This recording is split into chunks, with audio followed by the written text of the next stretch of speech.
Salut à tous et bienvenue sur notre chaîne dédiée au Real Madrid. N'hésitez pas à lâcher un petit pouce bleu. Si vous appréciez notre contenu, n'oubliez pas de vous abonner pour rester informé de toutes les actualités concernant votre club préféré. Aujourd'hui, je vous apporte une analyse complète et toute fraîche de ce qui se passe autour du Clasico de dimanche entre le Real Madrid et le Barcelona.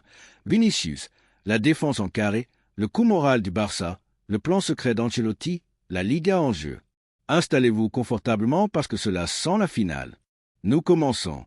Vinicius hier arrive au Clasico de dimanche avec une dette à régler qu'il connaît bien, marquée à nouveau.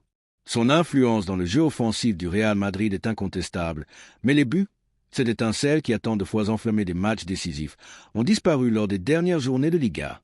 4 matchs consécutifs sans marquer représentent une sécheresse alarmante pour quelqu'un avec son rôle, sa projection et surtout son historique récent. Pour un joueur qui vit du déséquilibre, du débordement et de l'impact direct sur le score, ce chiffre ne passe pas inaperçu. Sur ces 4 matchs, il n'a commencé que contre Alavés en entrant à la 61e minute. Dans les 3 autres, il était titulaire dès le début, mais sans réussir à trouver le chemin du but. Malgré cela, l'équipe a su surmonter les défis avec une efficacité minimale mais efficace. 0-1 dans 2 déplacements compliqués contre Getafe et Alavés, 1-0 face à l'Athletic et 3-2 face au Celta à domicile. La machine blanche a fonctionné, mais il manque cette touche d'explosivité que seul Vinicius peut offrir lorsqu'il est inspiré. Et maintenant se présente le Clasico, un match qui porte toujours une énorme charge émotionnelle et médiatique, mais qui, dans ce contexte, prend une valeur encore plus spéciale. C'est l'occasion parfaite pour que Vinicius retrouve son instinct de buteur, pour qu'il redevienne décisif non seulement dans le débordement, mais aussi au score. Ce type de match n'est pas pour se cacher. Et si quelque chose a démontré le Brésilien depuis son arrivée au Real Madrid, c'est qu'il ne tremble pas lors des grandes soirées. Il y a des antécédents qui invitent à l'optimisme. 7 buts en 20 matchs face au Barcelona, un registre respectable. Mais le plus mémorable sans doute est sa performance historique en finale de la Supercoupe d'Espagne de l'année dernière, où il a signé un triplé qui a complètement désarmé le Barça en Arabie Saoudite. Cette nuit-là, il n'a pas seulement été décisif, il a été absolument imparable. Il a été le joueur qui a défini un titre avec autorité. Cependant, et c'est là la nuance, lors des 3 Clásicos disputés cette saison, il n'a marqué aucun but. 3 matchs contre l'éternel rival sans que son nom apparaisse sur la feuille des buteurs. Pour un joueur comme lui, ce n'est pas seulement une statistique, c'est un défi. C'est l'épine plantée qu'il cherchera à enlever ce dimanche sur la scène la plus exigeante possible, avec toute la Liga en jeu. Ce pourrait bien être le Clasico de sa rédemption personnelle. Un but qui le réconcilierait avec la surface de réparation, qui lui rendrait confiance et qui sait, pourrait valoir un championnat. Vinicius sait que c'est le type de match qui définit les carrières et les saisons, et le madridisme l'attend. Car si Vinicius apparaît, le Madrid a beaucoup plus à gagner. À Valdebebas, on ne parle que de cela. Dans les couloirs, lors des entraînements, entre les joueurs eux-mêmes, le mot qui résonne le plus fort est final. Et ce n'est pas pour rien. Le Clasico de ce dimanche n'est pas un match de plus, ni même un Clasico de plus. Pour le Real Madrid, c'est la dernière grande opportunité de porter un coup décisif dans la lutte pour le titre de Liga. La dernière balle, la bataille qui peut décider du destin de toute une saison. Dans le vestiaire blanc, il y a une conscience claire de ce qui est en jeu. Les joueurs le savent, le staff technique le sait, la direction le sait. Une victoire à Montjuïc ne garantit mathématiquement rien, mais change tout. Un triomphe placerait les Blancs au cœur de la bataille, à seulement 1 point du Barcelona, avec 9 matchs à jouer et un calendrier légèrement plus favorable. C'est pourquoi les entraînements de cette semaine ont été d'une intensité pure. L'équipe a travaillé au maximum lors de chaque session. La planification a été millimétrée. D'abord, du travail physique en salle avec des exercices de force, de résistance et de prévention des blessures, puis sur le terrain, des sessions tactiques avec une concentration maximale où Ancelotti a mis l'accent sur les aspects clés pour arrêter le Barça et frapper avec ses propres armes. Enfin, des matchs en espace réduit où l'on a cherché à affiner la précision et à renforcer la prise de décision sous pression. Ancelotti, de son côté, est satisfait de l'engagement de l'équipe, mais ne peut éviter l'inquiétude. Les absences l'obligent à improviser en défense.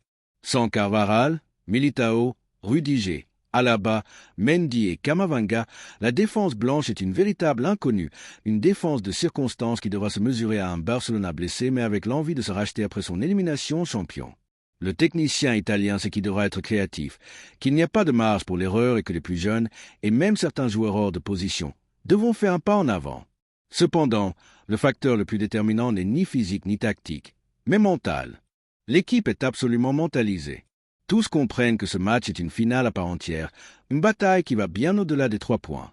C'est une question de fierté, d'hégémonie, d'ambition et de serrer les rangs face à l'adversité. Au Real Madrid, il y a une vérité partagée. Si ce Clasico est gagné, tout est possible. S'il est perdu, les options réelles de Liga s'évanouiront probablement. Cette tension, ce dramatisme est ce qui rend ce Clasico un duel inoubliable. Et l'équipe le sait. C'est pourquoi il le prépare comme s'il s'agissait de la finale d'une champion. Car au fond, c'est le cas.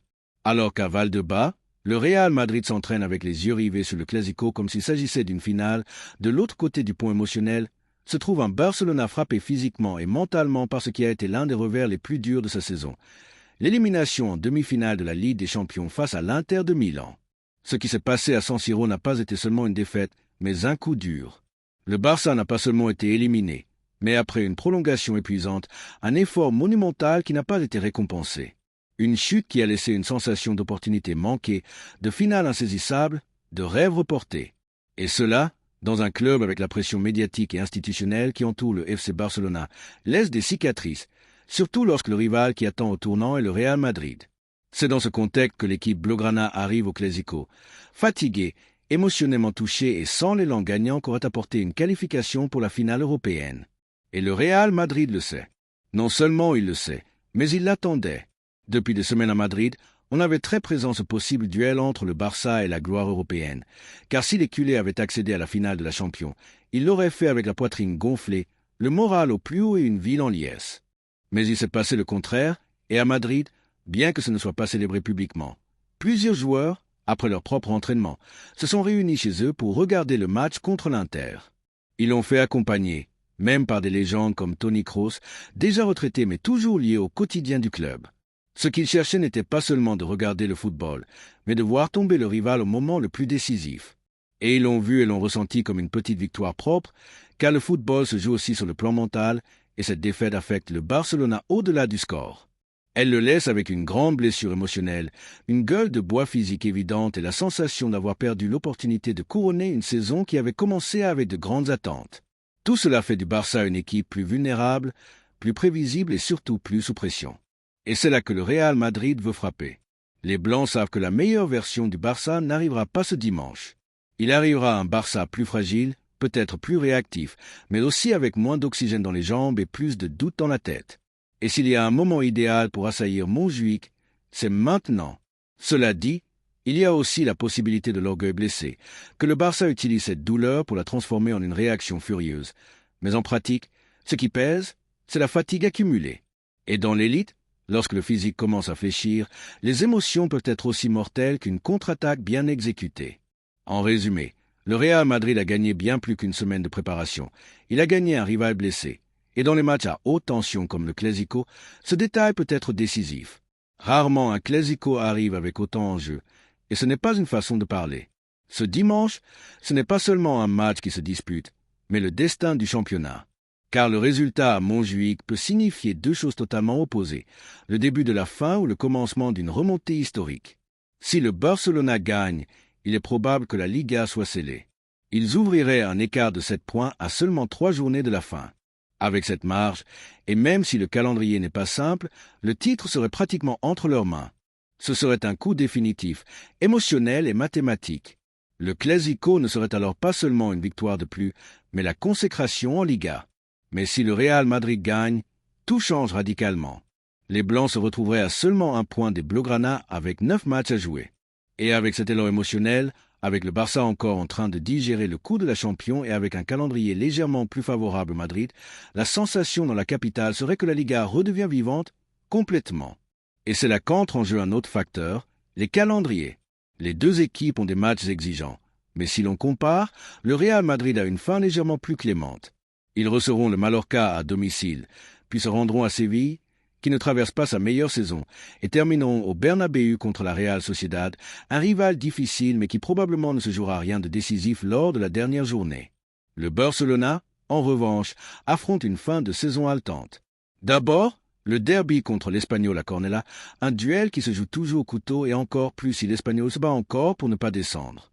Ensuite, ils reçoivent le Villarreal, qui pourrait se battre pour l'Europe, et enfin, ils se rendent à San Mamés, où les attend l'Athletic Club, probablement encore avec des options pour la Champions ou l'Europa League. C'est une fin de saison à très haut risque pour les hommes de flic, donc si le Madrid parvient à gagner à Montjuïc, rien ne sera décidé, mais tout sera à nouveau en jeu. Et dans le vestiaire blanc, ils le savent. C'est l'objectif, repartir avec les 3 points et rouvrir la lutte. Ils savent que le Clásico ne leur donnera pas immédiatement la tête, mais s'il leur offre quelque chose d'aussi précieux, c'est l'opportunité réelle d'arracher la Liga au Barcelona dans la ligne droite. C'est maintenant ou jamais. C'est ce type de match qui définissent les saisons, car ce qui se passera ce dimanche ne marquera pas seulement le résultat du Clásico, mais l'avenir du championnat. Pour l'un, ce peut être l'étape finale vers le titre. Pour l'autre, la résurrection sportive d'une saison irrégulière. Une seule certitude, le Clásico décidera de bien plus que 3 points. L'un des grands défis pour le Real Madrid en vue du Clásico ne réside pas seulement dans l'adversaire, mais dans sa propre défense. Et c'est que l'équipe d'Ancelotti arrive au match le plus important de la saison avec une défense en carré. Littéralement, les absences s'accumulent et affectent toutes les lignes défensives. Carvajal, Militao, Rudiger, Alaba, Mendy et Camavinga sont hors jeu, des noms qui, en temps normal, formeraient la base d'une défense de garantie, solide et expérimentée. Mais maintenant, avec tout son infirmerie, le corps technique a dû reconstruire la défense pièce par pièce. Le puzzle a obligé à tirer des solutions d'urgence, des joueurs hors de position, des rotations forcées et un système adapté au contexte. Tchouaméni, qui a déjà démontré sa polyvalence, a été utilisé comme défenseur central à plus d'une occasion. Lucas Vázquez et Fran Garcia sont appelés à occuper les postes de latéraux. On envisage même d'utiliser Asensio, bien qu'avec un profil plus offensif, comme possible joker dans certaines phases du match. Ce sont des solutions de circonstance, mais l'équipe a su répondre. Ce n'est pas la première fois cette saison que le Madrid gagne sans sa défense titulaire. En fait, plusieurs des dernières victoires en Liga, bien que serrées au score, ont été obtenues dans ce même scénario. Une défense avec des épingles, mais un groupe uni, engagé et résilient. Et tandis que les titulaires tombent, la pépinière élève la voix. À Valdebebas, les jeunes poussent fort. Jacobo Ramon, Andrés Campos, Chema et Mario Rivas s'entraînent à un rythme effréné. Tous rêvent d'intégrer la dynamique de l'équipe première à un moment aussi clé, et encore plus avec les yeux rivés sur quelque chose de grand. Une possible convocation pour la prochaine Coupe du Monde des clubs qui pourrait être dirigée par Santiago Solari. Ce n'est pas seulement de l'illusion, mais un effort réel et compétitif. Chaque session d'entraînement est un test, une bataille pour démontrer qu'ils peuvent être à la hauteur. Et Ancelotti le sait. C'est pourquoi il ne se retient pas. Bien que les absences inquiètent, la confiance en ceux qui sont disponibles est totale. Car ce qui manque en expérience ou en nom est compensé par l'engagement, la faim et la détermination. La défense sera de circonstance, oui, mais cette équipe a déjà démontré que lorsqu'il s'agit de compétition, elle le fait avec l'âme. Et dans un Clásico comme celui-ci, cela peut être plus déterminant que n'importe quel plan tactique. Ce match se joue autant avec les pieds qu'avec la tête. Et mentalement, le Madrid arrive renforcé.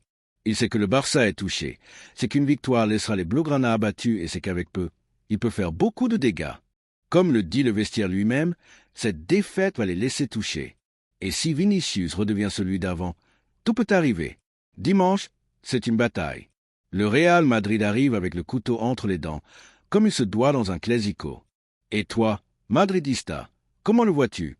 Penses-tu que Vinicius brisera sa sécheresse? Gagnerons-nous à Montjuïc? La Liga nous échappe-t-elle ou allons-nous la chercher?